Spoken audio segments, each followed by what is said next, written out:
আসসালামু আলাইকুম। আজকে বানাবো ঢাকাই স্টাইলে শাহী পনির। প্রথমে পরিমাণ মতো তেল ঢেলে তারপর পেঁয়াজ কুচি দিয়ে হালকা ভেজে নিব। এরপর 4 চামচ আদা রসুন বাটা দিয়ে হালকা ভেজে নিব।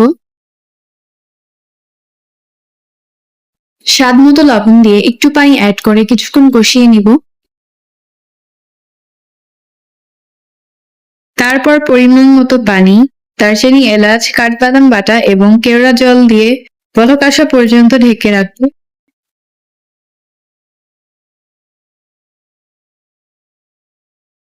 বলক আসার পর আমি এখানে 1 কাপ দুধ ইউজ করেছি।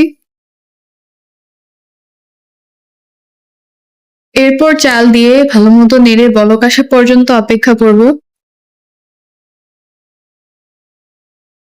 বলক আসার পর কিছুক্ষণ দমে রেখে দিব।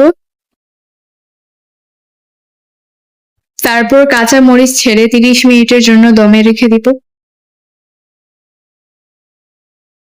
যেহেতু শাহী পোলাও বানাচ্ছি তাই জর্দা রঙের পানিটা ইউজ করেছি।